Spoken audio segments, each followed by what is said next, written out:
ओम नमः शिवाय। आइए सुनते हैं शिव महापुराण का 10वां अध्याय।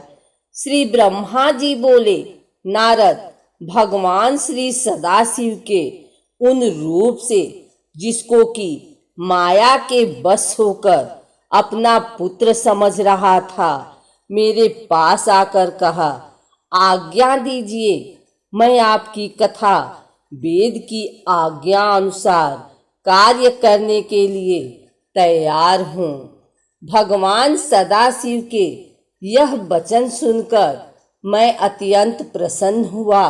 मेरी आज्ञा अनुसार श्री भगवान सदाशिव ने भूत, प्रेत, पिशाच, कुष्मांड, बेताल तथा ब्रह्म राक्षसों को उत्पन्न किया, जिनको देखकर मुझे बड़ा आश्चर्य हुआ और मैंने उनसे कहा कि इन कुपुत्रों को तुम अभी नष्ट कर दो और श्रेष्ठ पुत्रों को उत्पन्न करो।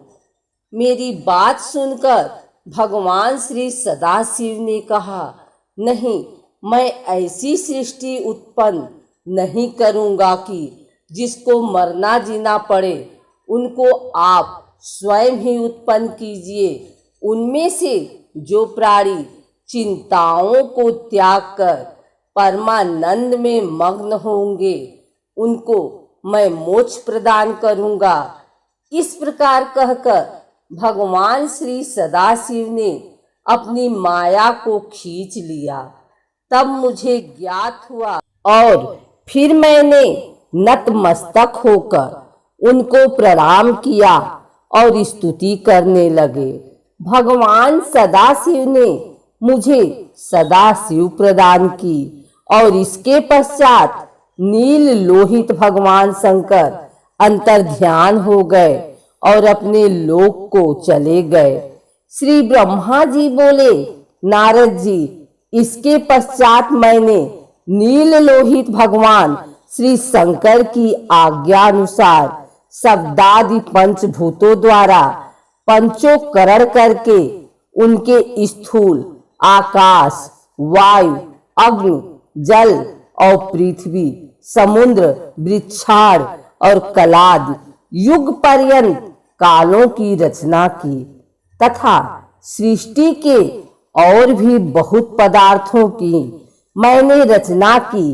किंतु जब इससे मुझे संतोष न हुआ तो मैंने उसी समय भगवान श्री शंकर का ध्यान करके अपने नेत्रों से मारीची को हृदय में, भृगु को सिर से, अधीरा को कान से, मुनि श्रेष्ठ पुत्र को उदान से, पुलस्त्य को समान से, वशिष्ठ को अपान से, केतुकी कानों, अत्रि को प्राण से, दक्ष को और गेंदी से तुम्हें श्री नारद जी को उत्पन्न किया।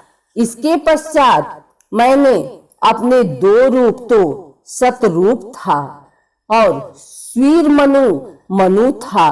इन दोनों का परस्पर विवाह हुआ। इसके पश्चात श्री मनु जी के यहाँ प्रियव्रत और उत्तावपाद नामक दो पुत्र हुए और आकृति, देवहूति और प्रसूति नामक 3 कन्याएं। बाद में आकृति का विवाह महर्षि रुचि के साथ, देवहूति का महर्षि कदम के साथ और प्रसूति का दक्ष प्रजापति के साथ हुआ। आकृति और रुचि के यहाँ 12 पुत्र हुए। देवहूति और कदम के यहाँ बहुत से पुत्र हुए और दक्ष के यहाँ 24 कन्याएं उत्पन्न हुई। उनमें से 13 कन्याएं यक्ष ने धर्म को दी। उनके नाम यह है: श्रद्ध, लक्ष्मी, धृष्टि, तुष्टि, पुष्टि, मेधा, बुद्धि, क्रिया, लज्जा, वशु, शांति, सिद्धि और कीर्ति। फिर उनसे छोटी 11 कन्याओं को ख्याति, सत्पुत, समूर्ति, प्रति, क्षम, सन्नति, अनुरूपा, ऊर्जा, स्वाहा और स्वधा को क्रमशः भृगु, भव मरीचि, अंगिरी, मुनि पुलस्य, पुलह, ऋतु, अत्रि, वशिष्ठ, बहिन और पीतर के साथ ब्याही, जिनकी संतान से समस्त त्रिलोकी भर गई। फिर तो भगवान श्री सदाशिव के आज्ञा के अनुसार असंख्य जातियों की उत्पत्ति हुई और जिसमें ब्राह्मण श्रेष्ठ हुए।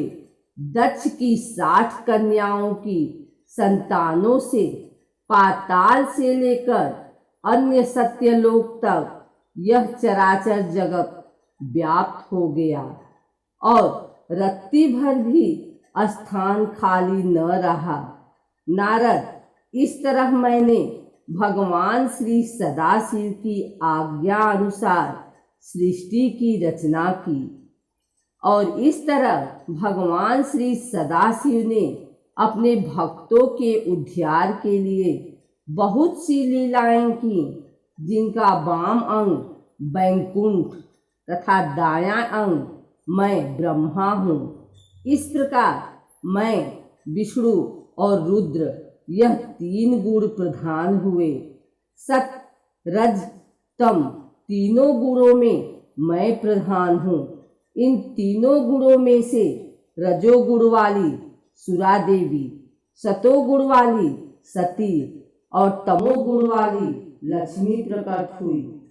सती के सतीपरा और शिवा, उमा यह 3 रूप हैं, जिनमें शिव सती के रूप में भगवान श्री शंकर के साथ ब्याही गई और पिता के यहाँ यज्ञ में अपने शरीर को त्याग कर अपने पद को प्राप्त हुई और फिर पार्वती होकर तप करके भगवान श्री शिव जी को प्राप्त किया।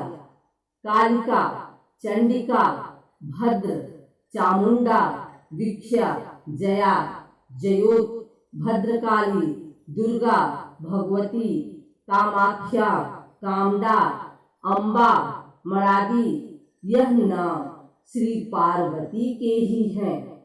फिर तो तीनों देवियों और देवताओं ने मिलकर अनेक प्रकार की उत्तम सृष्टि की।